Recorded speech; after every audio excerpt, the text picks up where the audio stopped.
इस वक्त की बड़ी खबर आपको बता दें, वाराणसी में एक बहुत बड़ा हादसा हुआ है। यहां चंदौली के पास राजघाट पुल पर मची भगदड़ में 19 लोगों की मौत हो गई, जबकि 22 लोग जख्मी हैं। मरने वालों में आपको बता दें 15 महिलाएं और 4 पुरुष शामिल हैं। चंदौली के डीएम ने हादसे में हुई मौत की पुष्टि कर दी है। आपको बता दें हादसा उस वक्त हुआ जब जय गुरुदेव के अनुयायी उनकी जयंती पर होने वाले कार्यक्रम में शामिल होने के लिए जा रहे थे। राजघाट पुल पर जबरदस्त भीड़ हो गई और इसी दौरान मची भगदड़ में लोग एक दूसरे को कुचलते हुए आगे बढ़ते चले गए। घायलों को चंदौली के जिला अस्पताल में भर्ती कराया गया है। इस बीच मुख्यमंत्री अखिलेश यादव ने इस हादसे में मारे गए लोगों के परिजनों को 2-2 लाख रुपए देने का ऐलान कर दिया है।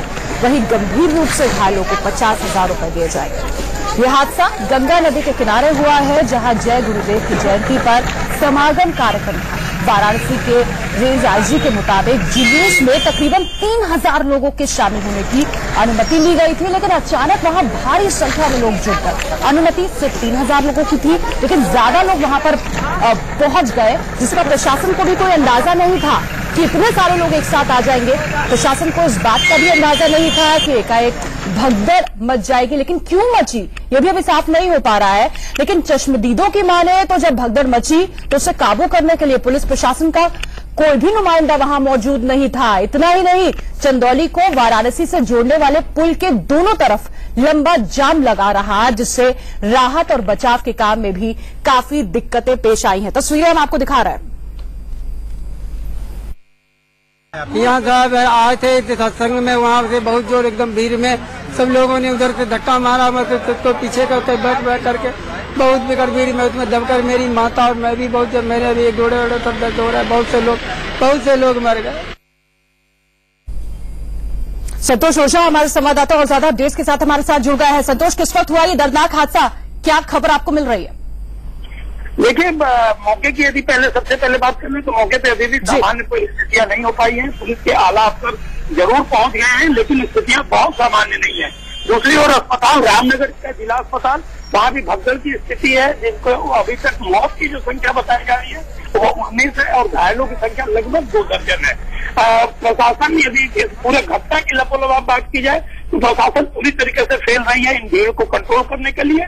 हालांकि प्रशासन एक अपना तर्क ये बना रहा है कि 3000 लोगों की हमारे पास परमिशन थी और जुटान लगभग 50 से ऊपर थी।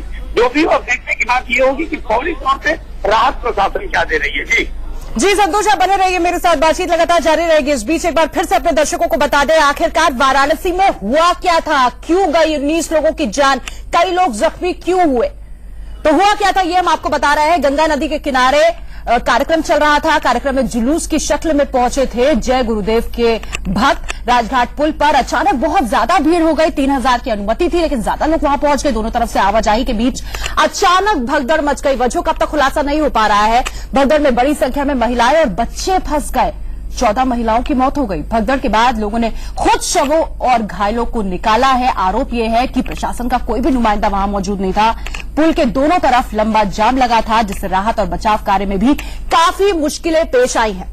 प्रशासन के मुताबिक सिर्फ 3000 लोगों की मंजूरी ली गई थी, लेकिन बहुत ज्यादा तादाद में लोग वहां मौजूद थे। हमारे संवाददाता संतोष लगातार हमारे साथ मौजूद है। संतोष, बड़ा इल्जाम लोगों का कहना यह है कि शवों को भी खुद निकाला, घायलों को खुद अस्पताल पहुंचाया। प्रशासन वहां पर कहां था? देखिए, इसमें दो राय नहीं है कि इस पूरे घटना में प्रशासन की जो कार्य प्रणाली है वो निश्चित तौर से संदेह के घेरे में है। एक बड़ा प्रश्न चिन्ह लगता है। पूरे हंगामे के बाद लगभग 3 घंटे तक वहां प्रशासन का कोई भी अमला वहां पे न तो पहुंच पाया था, न पहुंचने की जरूरत समझा था। नंबर 1। नंबर 2, जब वो पहुंचते हैं तो भी जो जाम का सामना है पूरी तरीके से रोड के दोनों ओर, पुल के दोनों ओर जाम था। जाम भी एक वजह बची इनको दूर पहुंचने में। लेकिन प्रश्न ये उठता है कि इन बातों की सूचना पहले से ही और जय गुरुदेव के हर कार्यक्रम में लगभग 50,000 से ऊपर की भीड़ होती है।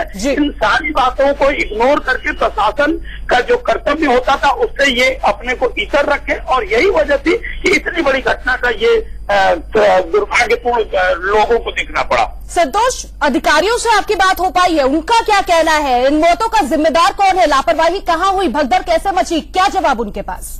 देखिए, अभी थोड़ी देर पहले डीएम से बात हुआ, डीएम वाराणसी से बात हुई। डीएम वाराणसी का जो बयान था वो ये था कि 18 लोगों की मौत और लगभग 12 लोग घायल हुए हैं। लेकिन इससे इतर यदि प्रशासन, जिला प्रशासन, अस्पताल प्रशासन की बात करें तो अस्पताल प्रशासन 19 लोगों की बात कर रही है, जिसमें 15 महिला और 4 पुरुष बताए जा रहे हैं। समझा जा सकता है कि बयान में जो विरोधाभास है वो निश्चित तौर पे उनके सूचनाओं की कमजोरी है, उनके देर से आने का कारण है। और यही नहीं, यदि ये देखा जाए तो ये लापरवाही का भी एक बड़ा उदाहरण कहा जा सकता है। दूसरी ओर यदि बात करें तो निश्चित तौर पे प्रधानमंत्री मोदी इस पूरे मामले पे ट्वीट करके संवेदना व्यक्त की है। प्रदेश सरकार ने भी 2 लाख मृतकों को और 50,000 घायलों को दिया गया है। लेकिन जो इन सबों से अभी इतर बात करें तो अभी जरूरत इस बात की है कि जो घायल है उनको ठीक से इलाज दिया जाए। जाहिर तौर पर संतोष, और ये जो मुआवजे का मरहम है ये काम नहीं कर पाएगा। जवाब देना होगा सीएम को कि अधिकारी ऐसे मौकों पर सुस्त क्यों पड़ जाते हैं, तैयारी नजर क्यों नहीं आती है।